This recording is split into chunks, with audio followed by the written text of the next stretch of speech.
Time. Welcome to South Paths. Today, we're going to talk about time. How much time do you have left? And if you're dissatisfied with your life, with what's going on in your life, and you want to change it, to make it something that's more meaningful to you, just remember, there is a factor called time. And time will take you out, whether you like it or not. It hands you so much. It says, do what you want with it. And then it says to you, time's up. This is a very personal video for me right now because I just lost a good friend to cancer.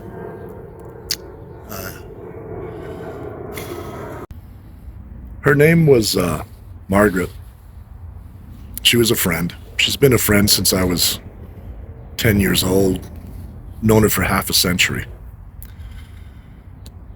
Margaret came from a very humble home family, but good people. And her parents were good people. Her father was stern but friendly. Her mother was very, very much into work. Gets you what you want. She was very much in get up, do your work. If you want anything in this life, you got to do something for it. Margaret didn't have much luck in life in many ways that you would count. She had a lot of health problems all her life. She was a mother. She had a few children.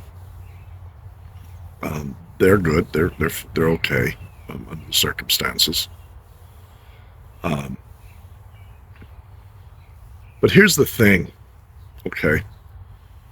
I've had this saying that I've had in my head for a long time, and it's always been there in the back of my mind, and it's made me who I am today about how I value things. Time. You're born, you grow up, you live your life, and then you die. And normally when you die, it's unannounced, unexpected. You know, you get the doctor one day, you something's wrong, and you go in and you see the doctor, and you feel off or some pain that you're not used to, and you find out you've got, cancer or a neurological disease, heart disease, something that's not good, not curable. My brother-in-law has frontal lobe dementia, early onset in his early 50s. And it's taking him down. It will take a few years, but it's taking him down. And I also knew another friend. She was a client, photography client, who became a friend. Just a friend. Nothing more. And I did a photo shoot for her, and she had a partner, a woman, and that's who she was. And that's fine. She wasn't a left-wing zealot or anything like that. She just preferred women. That's it. It's fine. And I did the photo shoot for her. And the following year, we were planning another shoot. And at the age of 42, she died of a heart attack in her sleep. So, there's 3 examples. They used one of the photos from the photo shoot at her funeral. That kind of hit me when I walked in to that and saw the image I had photographed of her looking back at the camera, smiling, That hurt. But it gave me a sense of purpose as well. and a good feeling that I did that for her, so that when she did pass on, she had a beautiful photograph of her for people to remember her. And it was her and my brother-in-law, who's still with me, still with us, but you know, eventually it will take him. And I'm sure Brian is not too happy about that, but he's a very resolute, stout man. He probably has made his peace with it, although I have not had that conversation with him. I don't think that it's some conversation that he would want to have. He would just go through it privately and be done with it. And then there's Margaret. Unfortunately, Margaret spent the last 10 or 15 years basically sitting in a recliner and not doing much. And she was on disability and watched a lot of television, didn't get a lot of exercise, and ate poorly and smoked cigarettes, and it caught up with her. She was 67. She felt some pain in her back, and she went in and they found massive lung cancer, and anyway, doesn't matter. Here's the thing I'm telling you. Don't waste your time paying a bank for a mortgage that someday may pay off. You know, if you're not going to have that house paid for by the time you're 50, there's a good chance you won't pay it off. You know, the insurance plan will, but you won't. Don't let that happen to you. I went through a bad period of my life where I had a divorce, and it affected me greatly and gravely. And I went through it, and I survived it, and I'm a much better man now. Thank you. And I changed my life. I decided I wasn't going to work for all of this stuff. That's it. I'm too old at 59 to start over. I said, I'm too old to start over.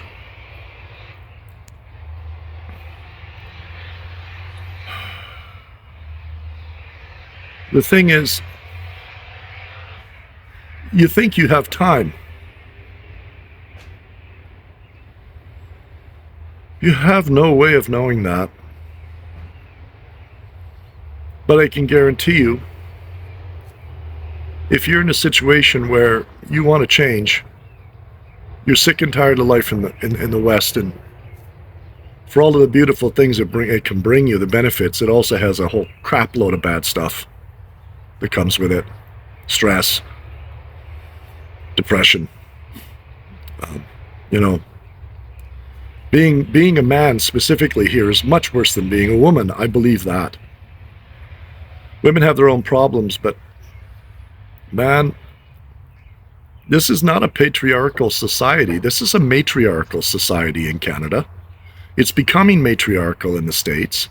It's matriarchal for sure in England, Australia, Europe. In France, you can be arrested for asking a pretty girl on a sidewalk at a park for her phone number. Just so you can call her and go on a date. You can be arrested for that if she goes to a policeman and complains that you're harassing her. On her word, you're charged.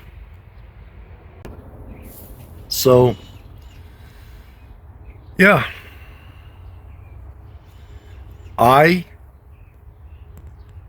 got the divorce.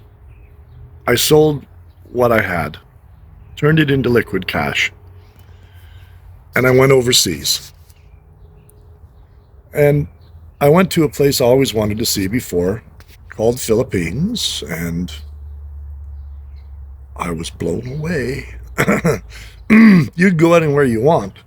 You know, you can go to the Philippines, you can go to Malaysia, you can go to Papua New Guinea, Fiji, you can go down to Mexico. You know? But if you've got, say you have a house you can sell, cars you can sell, stuff you can get rid of. And let's say you cash out and you got $1 million. $1 million filling up your RRSP if you're Canadian, 401k if you're American, and going into your tax-free savings account, the rest, again, if you're Canadian. I don't know about the US if they have a similar thing.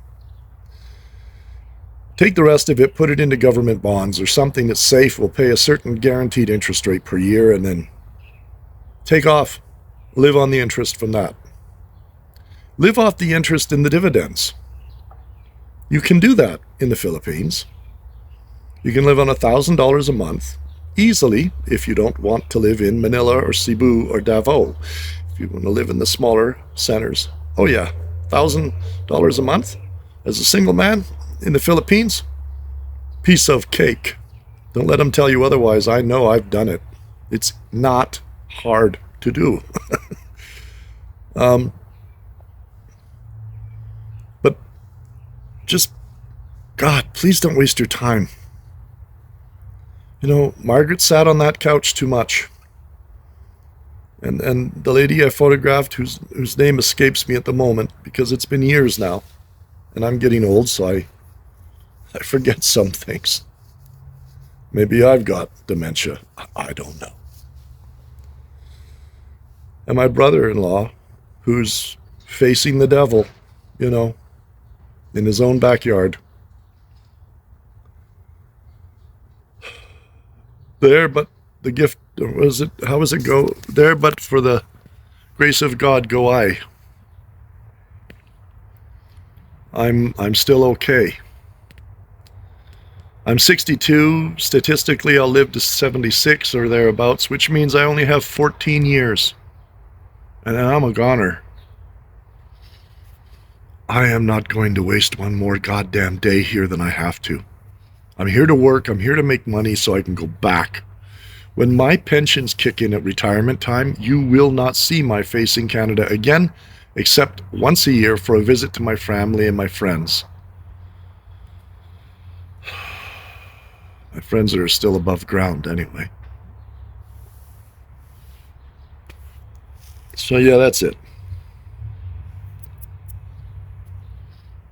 If you're at a point in your life where you're starting to think seriously about what you're doing with your life, and you're in your 40s or 50s, if you have the ability to cash out and to start living for yourself instead of living for the bank, instead of living for the Visa card people, instead of living for GM or Dodge or Ford, Toyota, paying for that car. This is why people buy these things. They buy cars and big screen TVs so that they can enjoy their life when they're away from work and say, God damn, I like this. This is barely, and this is just worth it. And then after 3 years, you trade the car in. It's only half paid off, so they transfer the debt onto your new car. And the payments are up higher because of that. So you work more hours, or you find some way to make more money. So you're running in this damn rat's wheel. You get to a certain age where your friends are starting to fall away. They get claimed by time. And you start to understand that, new paint and a 82-inch set because your 60 wasn't big enough just doesn't cut it no more. I mean, I've got a beautiful girl in the Philippines. She's age appropriate for me, and although I've shown her photo to many people and they think she's in her 30s or 40s, she's amazing. So anyway, yeah. Anyway, I guess that's enough. Please consider a new life. You know what you've had, and it's not going to get any better. It hasn't gotten better since we were kids. It's not going to get easier for you. It's not going to get cheaper. If you're in your 50s, your big raises, your big move up the corporate ladder, it's over. It's all over, man. You're at the top of your earnings, your ability to make money, to have value for a company. And a company, if you pass away suddenly of a heart attack, they'll have your position up on a wanted board, job wanted board, position available, before they've thrown the dirt on your coffin. They won't care. They just got to get business done, man. Life goes on without you. It will. And no one's going to build you a statue.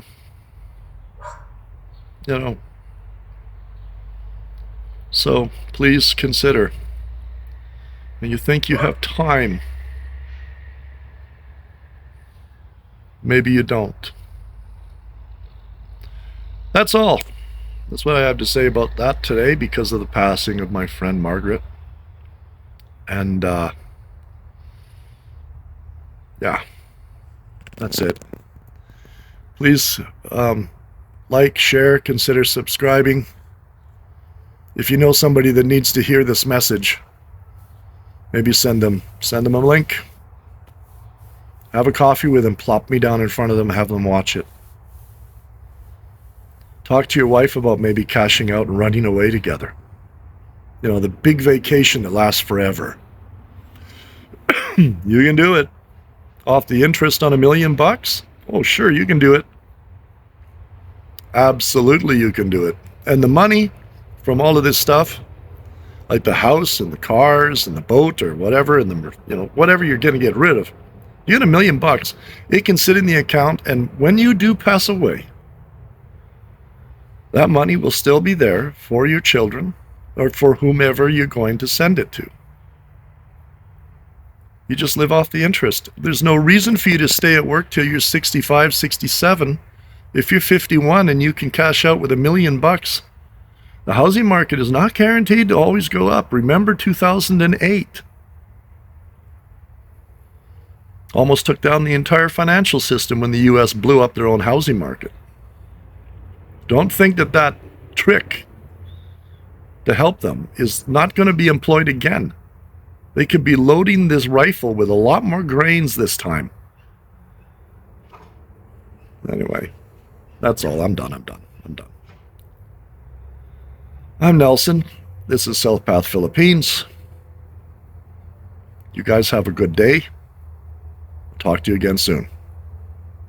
Bye for now.